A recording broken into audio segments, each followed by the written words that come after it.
Bueno, tal como veíamos al comienzo del noticiero, la tarde del día martes fue desechado por parte de la justicia el delito terrorista en el caso Petronelo. El joven quedó con arresto domiciliario total y fue declarado culpable solo por infringir la ley de control de armas y explosivos. El tribunal, por su parte, desestimó que Petronelo haya querido causar temor a la población. Queremos conversar, en profundidad de este fallo. Estamos con el fiscal Raúl Guzmán, de la Fiscalía Metropolitana Sur. Buenas noches, fiscal Guzmán. Buenas noches, Cristian. ¿Los toma por sorpresa esta resolución, este veredicto? ¿Ustedes qué esperaban? Bueno, la verdad de las cosas es que después de haber desarrollado las 13 o 14 audiencias de juicio oral, nos sorprendió el resultado. Porque la prueba fue categórica. Bueno, y prueba de ello es que el tribunal da por establecido el hecho por el cual se acusó a Luciano Petronelo. Lo que señala el fallo es que ese hecho, que en materia de la acusación, lo califica como un delito distinto. Y la verdad de las cosas, que los antecedentes, y sobre todo desde un punto de vista jurídico, las conductas que se establecieron, estimamos que en ningún caso se encuadran ni como una infracción a la ley de control de armas, en el artículo 13, en relación al artículo 2 por el cual se le sancionó, ni mucho menos los delitos de daño que se provocaron en la sucursal bancaria como consecuencia de la colocación de este artefacto explosivo. Y en ese sentido, nosotros estimábamos que si había una decisión diversa a la conducta de atentado terrorista, era una decisión en términos de que el tribunal señalaba simplemente que esta conducta no estaba tipificada, y al no estar tipificada era impune, es decir, una sentencia de absolución, como lo solicitó la defensa desde un inicio. ¿Es un fracaso para la Fiscalía, para su investigación? No, en ningún caso estimamos que esto sea un fracaso. Tal como te señalé, los antecedentes de la investigación en ningún momento fueron cuestionados, ni tampoco los procedimientos investigativos, ni mucho menos la prueba que se rindió durante la audiencia juicio oral. Y en ese sentido, nosotros cumplimos con nuestro deber de investigar, reunir antecedentes, acusar, rendir pruebas y formar convicción en el tribunal de que aquí existe un hecho y que ese hecho está sancionado por la ley penal. Y en ese sentido, en ningún caso es un fracaso. Lo que sí estimamos que hay un fracaso en cuanto a la protección al derecho que tiene todo ciudadano de vivir en una sociedad que esté dentro de los marcos de la paz social, del Estado de Derecho democrático, ya que todas estas conductas, sobre todo las que están sancionadas dentro de la ley de conducta terrorista, son conductas que atentan precisamente contra estos bienes jurídicos. Y en ese sentido, nosotros estimamos que la colocación de un artefacto explosivo de esta naturaleza, sin duda, es un acto de carácter terrorista, porque el mensaje que se da no es un mensaje en contra del bien o de la persona que se va a atacar, sino que es un mensaje en contra de la sociedad, de disconformidad con el orden social que hoy día tenemos y que la mayoría de los chilenos así se ha dado.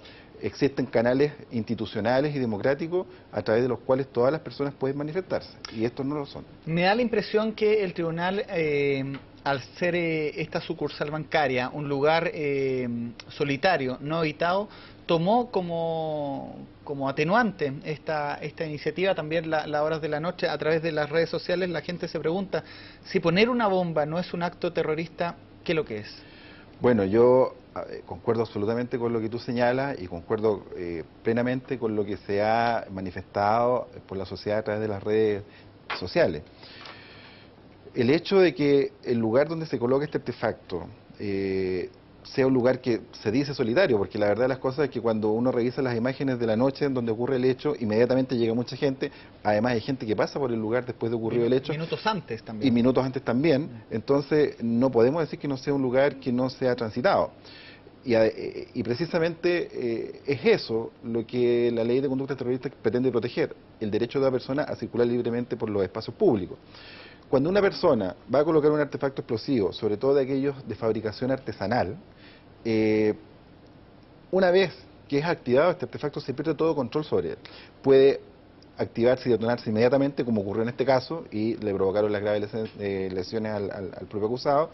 Pudo haberse activado minutos después, pudo haberse activado al día siguiente. Es decir, este tipo de artefactos artesanales, con los medios de control de tiempo que se les aplica, no hay ningún control efectivo de que vaya a estallar en la hora y de la forma como lo ha planificado quien lo coloca. Por lo tanto, el riesgo es mayor. Perfecto. Vamos a ver una nota fiscal que resume esta jornada. También hay otro caso que está en la palestra también por colocación de bombas. Y luego voy a abrir también la entrevista para que la gente a través de Twitter nos puedan hacer algunas consultas. Ya me están llegando, hay muchas consultas, así que vamos a ver la nota y luego respondemos algunas consultas con el fiscal Guzmán. Para el cuarto Tribunal Oral de Santiago, no hay ninguna duda de que Luciano Pitronello fue quien instaló la bomba que detonó frente al Banco Santander Santiago, ubicado en Vicuña Maquena, esquina Victoria. De hecho, la explosión fue registrada por la cámara de seguridad, video que también captó imágenes del joven envuelto en llamas. Sin embargo, los magistrados descartaron que el bombazo constituya un delito sancionado por la ley antiterrorista, como pedía la Fiscalía. Ni el medio empleado, por su naturaleza y efectos, da cuenta de la intención de producir el justo temor en la población, ni se demostró que este acto en concreto obedezca a un plan premeditado de atentar contra una categoría o grupo determinado de personas. Por mayoría, el tribunal decidió recalificar los hechos y declaró culpable a Luciano Pitronello Schuffenegger por los delitos de daños, infracción a la ley de control de armas y utilización de placa patente falsa. Era lo que siempre este defensor, y durante la investigación además, lo consideró, que mi representado efectivamente había cometido un error, pero que ese error no era un acto de terrorismo. No es un fracaso, en caso alguno, respecto a la labor del Ministerio Público, que llevó a cabo una exhaustiva y acuciosa investigación. Lo que aquí existe es una calificación distinta desde el punto de vista jurídico de los hechos, que el Ministerio Público además no comparte. Nos parece jurídicamente extraño que la utilización de un artefacto explosivo, la utilización de una bomba, no sea calificada como un acto terrorista. Luego de que los magistrados desecharan condenar por ley antiterrorista, la Fiscalía no solicitó una nueva pena para Luciano Pitronello, actitud que fue criticada por la defensa. A mí me parece que la reacción que tuvo el Ministerio Público al negarse a justificar la pena que ellos estaban solicitando es una manera, una vez más, mediática de reaccionar frente a una sentencia que ellos consideran desfavorable. A petición de la defensa, el tribunal cambió la prisión preventiva por el arresto domiciliario total para Luciano Pitronello. Siempre confié en la independencia del Poder Judicial de Chile. Estoy muy feliz, muy contenta. En otro caso que también es investigado por la Fiscalía Sur, Hans Niemeyer fue reformalizado por 3 nuevos delitos. Uno de ellos por la instalación de una bomba en el memorial del asesinado senador de la UDI, Jaime Guzmán. Nuestra tesis iba a quedar demostrado así, que efectivamente acá quien empuja la investigación es la inteligencia policial, porque efectivamente es ella la que impone al Ministerio Público que reformalice y que le impute nuevos hechos careciendo absolutamente de fundamento. El tribunal fijó un plazo de 10 días para que la Fiscalía presente la acusación en contra del sociólogo Hans Niemeyer. En tanto, la sentencia condenatoria de Luciano Pitronello será comunicada el próximo 15 de agosto. Bueno, veíamos esta nota que resumía estos dos casos. Partíamos con el caso de Luciano Pitronello también, que es el que nos convoca. Fiscal, ¿por qué no se solicita una nueva pena, tal como lo decía el defensor? Bueno, yo creo que la persona que apareció en la nota, el defensor, no prestó la debida atención a lo que ocurrió en la audiencia. Cuando el tribunal recalifica por estos hechos y solicita al Ministerio Público que se pronuncie respecto de alguna petición de pena por estos nuevos hechos, lo que yo hago es, respecto de uno de los hechos por los cuales el tribunal da por establecido el delito, que es el uso de placa patente perteneciente a otro vehículo, que es uno de los hechos materiales de la acusación, solicito una pena respecto a ese hecho porque ese hecho lo dio por establecido y lo va a condenar por ese hecho el tribunal. Pero respecto a los otros dos delitos, que son el delito de daños y el delito de infracción a la ley de armas, que es el porte y posesión de artefacto explosivo, yo le señalo al tribunal que, en atención a que aquí, existiendo una incongruencia entre los hechos que da por establecido y la descripción normativa de las disposiciones legales que cita para sancionar esos hechos, no vamos a solicitar una pena respecto de cada uno de ellos. Después de que se lleva a cabo esa parte de la audiencia, la defensa solicita penas respecto de cada uno de los hechos. Y en ese minuto el tribunal la traslada al Ministerio Público y el Ministerio Público, y en este caso particularmente yo, solicito el rechazo de las penas solicitadas por la defensa, que son las mínimas penas para cada uno de los delitos, toda vez que de acuerdo a los hechos establecidos, a la forma como lo establece el tribunal, aquí existiría lo que se denomina un concurso medial, en donde un delito es el medio necesario para cometer el otro. Si el tribunal estima que este hecho, o en lo principal de este hecho, es la decisión del autor del delito de cometer daños, el medio con el que yo cometo estos daños es el medio necesario para llevar a cabo mi plan criminal, que es cometer los daños, que es la utilización de este artefacto explosivo. Y la ley de control de armas sanciona este porte y tenencia de artefacto explosivo, que aún en la especie no se da, porque el tribunal no da por establecido que el imputado haya portado o tenido en el momento de la activación del artefacto, sino que lo que da por establecido es que el imputado lo colocó, luego lo activó y luego lo detonó, que son las conductas típicamente descritas en la ley de conductas terroristas en el número 4 del artículo 2. Pero aún considerando lo otro, es decir, que fuera una infracción a la ley de control de armas, como un delito de carácter medial, el Código Penal sanciona este delito con la pena más alta asignada al delito más grave. Y en este caso, la pena de la infracción a la ley de control de armas va de los 3 años y un día a los 10 años. Y ahí tendría que aplicar, 541 días a los 10 años, y tendría que aplicar el tramo más alto, que es de 5 años y un día a 10. Eso es lo que se señaló en la audiencia, de modo tal que lo que se señala en la nota por el defensor es absolutamente inexacto. Perfecto, vamos a abrir esta conversación también a los televidentes que han enviado algunas consultas. Comenzamos con María Angélica Peche, que le consulta al fiscal qué tendría que haber pasado para ser considerado derechamente por el tribunal un acto terrorista. Bueno, y contestando derechamente a la pregunta, dentro de los alegatos de clausura, lo que se señaló, y que además lo contiene el voto de minoría del tribunal, es que no se requieren actos definitivos y concretos en relación a un temor tal que provoque un miedo paralizante o que lleve a tomar la decisión, por ejemplo, del banco de cerrar la sucursal, de los cuentacorrentistas de irse de esa sucursal, de los vecinos del barrio de vender sus casas y dejar el barrio, porque esa reacción producto del temor de estas conductas terroristas, el legislador no las exige. En consecuencia, si lo que estamos esperando es que un día se coloque un artefacto explosivo en el metro a las 6 de la tarde, que se coloque un artefacto explosivo en un jardín infantil, que se coloque un artefacto explosivo dentro de un ascensor, claro, vamos a tener una reacción como Estado tardía frente a este tipo de conducta. Y evidentemente el resultado material, tanto de destrucción o daño como de muerte, no es un resultado que se exija en la ley de conductas terroristas para que se sancionen estos hechos como constitutivos de delitos terroristas. Basta la finalidad de tratar de infundir ese temor, aun cuando el temor ni siquiera se llegue a producir. Sobre lo mismo, Claudio Salas, a través de Twitter, consulta, relacionado con lo que usted decía, fiscal, ¿no se cree que la justicia está dando una mala señal para otros jóvenes anarquistas? Bueno, nosotros, y tal como lo hemos indicado, respetamos las resoluciones judiciales, podemos no compartirla y en este caso no la compartimos. Una vez que tengamos la sentencia en su integridad, la vamos a analizar y estudiar y vamos a determinar los pasos a seguir.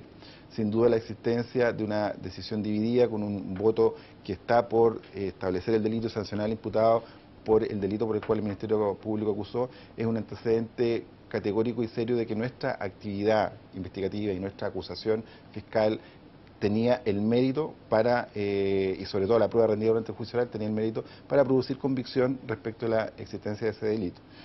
La verdad de las cosas es que la ciudadanía va a tener que formarse su propia opinión y esa opinión transmitirla a través de los cauces institucionales respecto de estos hechos, es decir, qué es lo que la ciudadanía percibe y cómo la ciudadanía entiende que esto debería ser sancionado.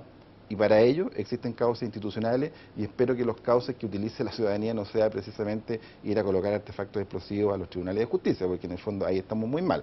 Aquí tenemos que utilizar los medios y los caminos que nuestra institucionalidad como nación civilizada nos hemos dado. Hay críticas, fiscal, en torno a las palabras del ministro Chadwick y también uno de los defensores hablaba del rol de la inteligencia policial. Esto lo mezclo con la consulta que vamos a poner en pantalla, que consulta derechamente cuánto afecta a los fiscales las presiones del gobierno de culpar, dice él, sin investigar objetivamente. ¿Hay presiones de parte del gobierno para, en este caso en especial, que es el caso de colocación de bombas? Bueno, o en estos casos, mejor dicho. Yo lo descarto categóricamente, de que existan presiones de parte del gobierno, de algún interviniente en las investigaciones judiciales, en las investigaciones que lleva el Ministerio Público, ya sea querellantes institucionales como el Ministerio del Interior, o los mismos querellantes particulares como los bancos que son afectados por estos delitos. No existió ningún tipo de presión, se ha investigado objetivamente, como señalé. En este caso no hubo ningún cuestionamiento ni a la investigación, ni a los antecedentes, ni a la prueba que se reunió, ni tampoco a la prueba que se produjo durante la audiencia de juicio oral.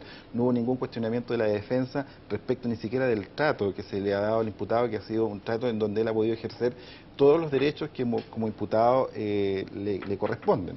De modo tal que yo descarto cualquier duda que pueda plantearse respecto a presiones que se ejerzan desde fuera del Ministerio Público. El Ministerio Público tiene una obligación y los fiscales tienen un deber de actuar objetivamente y además tienen responsabilidades civiles, penales y administrativas frente a las infracciones a estos deberes. Perfecto. Felipe Álvarez consulta si es que es necesario alguna reestructuración en la Fiscalía dado a los últimos fallos, el caso Bombas y el caso Petronelo. ¿Se ha pensado o es necesaria alguna reestructuración? Bueno, yo creo que a la luz de los resultados, más que una reestructuración en la Fiscalía, todas las Fiscalías están funcionando de manera eficiente. Hay que tener presente qué tipo de delitos estamos investigando. Los delitos de carácter terrorista son delitos complejos en su investigación. Las personas o los individuos que cometen este tipo de delitos son generalmente individuos bastante preparados, es decir, con una educación formal, con códigos de conducta frente a situaciones de ser sorprendido. Aquí, en el caso concreto de Luciano Petronelo, quedó de manifiesto y se probó durante el juicio oral que hubo toda una planificación para cometer este hecho, una planificación que se inició 15 días antes de cometer el delito. ¿Eso acreditó la investigación? Eso se acreditó en la investigación y se rindió la prueba respectiva. ¿Y cómo queda eso palmariamente establecido? Al imputado se le condenó por el uso de una placa patente falsa, no falsa, sino que es verdadera, pero que correspondía a otro vehículo en la motocicleta de su hermano. La primera pregunta es, ¿de dónde sale y cuándo se consiguió esa placa patente? Esa placa patente se obtuvo producto de un hurto que se llevó a cabo el día 16 de mayo del año 2011. Es decir, 15 días antes de cometer el delito. Es decir, ya ahí existía una planificación de que para cometer este delito se iba a utilizar una motocicleta que el imputado sabía dónde obtenerla, y para disfrazar la identidad de esta motocicleta se le iba a colocar esta placa patente falsa. Otro hecho muy indiciario de la estructura y de la planificación del hecho y de los códigos de estas personas que cometen estos delitos de carácter terrorista es que frente al fracaso del delito, porque en el fondo el hecho fracasó desde el momento en que la bomba se activó y explotó, estando colocada y el imputado terminando de su actividad de colocación del artefacto, provocándole las graves lesiones. Si nosotros vemos las imágenes de aquel día, un taxista que pasa por el lugar inmediatamente... Lo auxilia, inmediatamente. Sin embargo, la persona que lo acompañaba en la motocicleta, ¿qué es lo que hace? Huye del lugar y abandona el vehículo algunas cuadras más allá. Es decir, aquí la instrucción es clara. Si algo falla, todos deben dejar el sitio de suceso y todos deben huir. La persona que es detenida tendrá que asumir individualmente el hecho. ¿Nunca se acreditó la identidad del acompañante? No, hasta la fecha no, y en ese sentido la investigación aún sigue abierta y probablemente sea una reunión antecedente y ojalá podamos establecer la identidad de esta persona. Oscar está preocupado por el futuro de este caso y le consulta, fiscal, si han analizado la idea de recurrir de nulidad en este juicio. Bueno, como lo señalé un poco complementando la respuesta anterior, en cuanto a modificaciones que se puedan establecer, quizás sea necesario, y a la luz de los resultados, en definitiva, una vez que las sentencias queden ya ejecutoriadas, plantear modificaciones, pero modificaciones de orden legislativo. en cuanto a las atribuciones del Ministerio Público para llevar adelante investigaciones de hechos que sean constitutivos de crimen particularmente, en donde se dote de mayores facultades a los fiscales, en donde además se extiendan los plazos de investigación, porque en realidad los plazos de investigación son bastante acotados, y en donde además respecto de hechos graves como este tipo de delitos o como robos con homicidio, como delitos de tráfico, existe la posibilidad de recurrir ciertas resoluciones que hoy día no podemos recurrir, como por ejemplo la que se dicta cuando se realiza la audiencia de preparación del juicio oral, en donde se puede excluir prueba por impertinencia y no tenemos ninguna posibilidad de revertir esa decisión ante un tribunal superior jerárquico porque no se puede apelar. Y en ese sentido podemos plantear la necesidad de modificaciones legislativas para reforzar la facultad investigativa de los fiscales y para reforzar también sus facultades en el ámbito jurisdiccional. ¿Este caso era el único que usted estaba investigando? No, no es el único, hay otros casos como el de Hans Niemeyer, también hay otro caso de Carla Verdugo, que también fue sorprendida portando un artefacto Pero explosivo. todos relacionados a las bombas. Todos relacionados a las bombas. Y respecto al caso concreto, contestando la pregunta, una vez que tengamos la sentencia y la analicemos en su integridad, vamos a evaluar los pasos a seguir y evaluar la viabilidad de un recurso de nulidad. Sin duda, la existencia de un voto de minoría que nos da la razón es un antecedente bastante y suficiente como para desde ya vislumbrar que el recurso de nulidad es una vía que vamos a utilizar.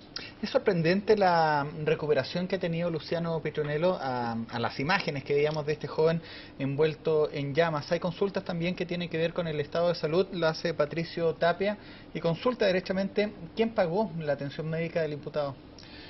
Bueno, dentro de la prueba que se rindió durante la audiencia juicial estuvo la declaración de un médico que lo atendió y que señaló clara y categóricamente que él hubiera fallecido si es que se le hubiera brindado el auxilio inmediato por las personas que llegaron al lugar, pero que además, aún con ese auxilio, fue necesario trasladarlo a un centro de alta tecnología y de cuidado intensivo, en donde se le debieron aplicar medicamentos para mantenerlo con vida. Es decir, él igual hubiera fallecido si no hubiera tenido la posibilidad de contar con estos medicamentos en la oportunidad que lo requirió. Y estuvo aproximadamente, me atrevo a decir, 70 o 90 días en primero unidad de cuidado intensivo, después unidad de cuidado de gran quemado. Como gran quemado está cubierto, tengo entendido, gran parte de los costos de su recuperación por el plan Auge, y en ese sentido es importante considerar aquello de que tuvo la posibilidad de obtener una buena recuperación en el centro asistencial en donde se le brindó esta atención médica. Perfecto. Acá hay una pregunta, la hace Rodrigo Aguayo, que es bastante técnica, ya que cita la ley 18.314 y pregunta si cumple con el objetivo de tipicidad, proporcionalidad, garantía del debido proceso, etcétera. ¿Nos puede explicar usted como abogado de qué trata esta ley y responder un poco a la consulta del Bueno, la consulta es bien específica y es un poco lo que se debatió durante la audiencia de juicio oral. El principio de tipicidad dice relación con la descripción de hechos contenida en la ley, y debe ser una descripción de hechos, obviamente, en una disposición legal que se hubiera dictado con anterioridad a la comisión del hecho, y hay un principio de legalidad vinculado, pero fundamentalmente la descripción típica. Y acá, la descripción típica del artículo 2, número 4, sanciona aquel que envía, coloca, activa, detona bombas o artefactos explosivos de cualquier tipo, armas o artificios de gran poder destructivo, y agrega algunas otras más elementos de intoxicación o elementos corrosivos. Con la finalidad de producir en la población, una parte de ellas, justo temor de ser víctimas de delitos de la misma naturaleza, sea por la naturaleza y efecto de los medios empleados, y ahí establece un criterio de concreción de esta finalidad de producir temor, o sea porque se evidencia un plan determinado de atentar contra un grupo determinado de personas. Acá, por el medio empleado, que es precisamente una bomba, yo creo que si nosotros hablamos con cualquier ciudadano y le consultamos por qué entendería él o qué significaría él, cuál es un atentado terrorista, lo primero que le va a venir a la mente es colocar una bomba. Es decir, hemos visto los ejemplos de Atocha en Madrid, Inglaterra, bueno, las Torres Gemelas, que fue una situación mucho más diversa, pero siempre el artefacto explosivo es el elemento típico de atentado terrorista. Y en ese sentido, cuando no podemos sostener razonablemente que si vamos a querer provocar un daño a un vehículo, vamos a querer provocar un daño a un banco, a una FP, a una iglesia, vamos a ir y vamos a colocar una bomba. O sea, existen otros medios, un martillo, tirar piedra a los vidrios, cualquier otra forma que es propia de una conducta de causar daño, y siempre que existe una vinculación además entre el sujeto activo que provoca este daño y a quién le va a ocasionar el daño. Fiscal, y acá no se da eso. se me acaba el tiempo. ¿Usted cree que se haya tomado como contexto que si el inculpado quedó con estas graves heridas, se tomó como atenuante esto, las heridas del inculpado, o hubiera sido otro el contexto, ya que no se podría haber enjuiciado si hubiera fallecido? Bueno, yo creo que si hablamos de contexto, sin duda, y volviendo atrás, cuando se realizó la audiencia de preparación del juicio oral, la defensa presentó, dentro de las pruebas que iba a ofrecer durante el juicio oral, un informe pericial que daba cuenta de las lesiones del imputado, y precisamente para alegar en su oportunidad la concurrencia de lo que se denomina en doctrina la pena natural, es decir, los efectos del delito que provocan en el autor del mismo. Sin embargo, esos efectos en ningún caso están contemplados en la legislación, ni como sanción, ni como un equivalente a la pena, de modo tal que un tribunal no podría considerarlo. Al contrario, el artículo 69 del Código Penal, que regula o que le da un margen al tribunal para el establecimiento de la pena, considera el mayor o menor daño provocado con el delito, y acá las consecuencias del delito están a la vista, es decir, hay un mayor daño producto de las mismas lesiones del imputado. Y pongámonos un ejemplo hipotético, si la otra persona que lo hubiera acompañado va con él a colocar artefacto explosivo, lo más probable es que también hubiera resultado lesionado, quizás con la misma gravedad, mayor o menor intensidad. Además, también hablando del contexto, cuando hablamos de la colocación de un artefacto explosivo, no estamos hablando solamente de ese artefacto, hay que tener presente que la sucursal en la cual el imputado Petronelo colocó la bomba, ya con anterioridad había sido víctima de 2 atentados también con artefacto explosivo, ahí mismo, y después de eso un nuevo atentado.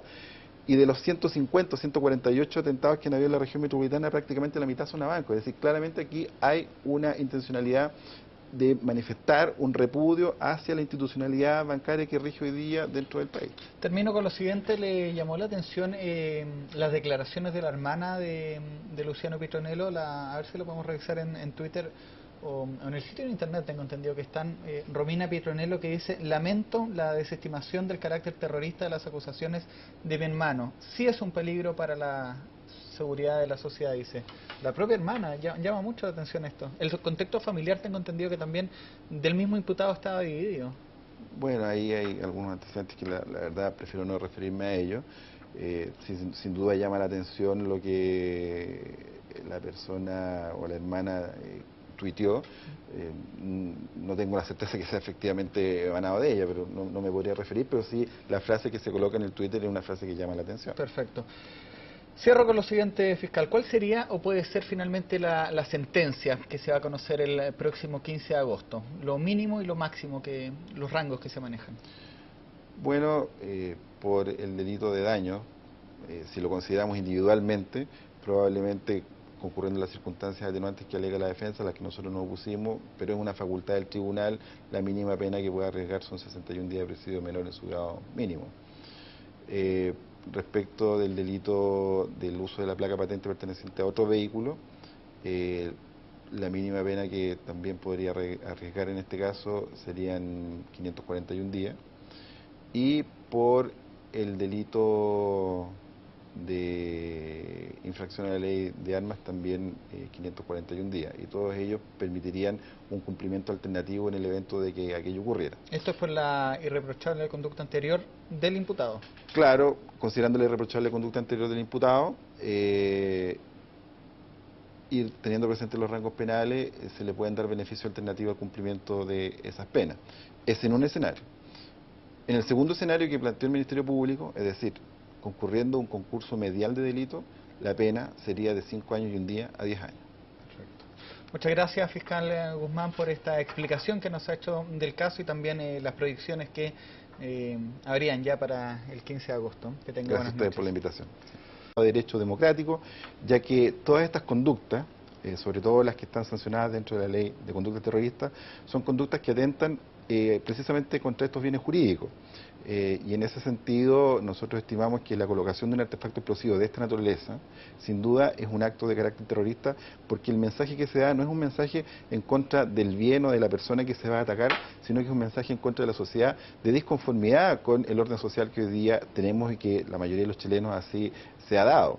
Existen canales institucionales y democráticos a través de los cuales todas las personas pueden manifestarse, y estos no lo son. Me da la impresión que el tribunal, al ser Supongamos que esto sea un fracaso, tal como te señalé, los antecedentes de la investigación en ningún momento fueron cuestionados, ni tampoco los procedimientos investigativos, ni mucho menos la prueba que se rindió durante la audiencia juicial oral. Y en ese sentido nosotros cumplimos con nuestro deber de investigar, reunir antecedentes, acusar, rendir pruebas y formar convicción en el tribunal de que aquí existe un hecho y que ese hecho está sancionado por la ley penal.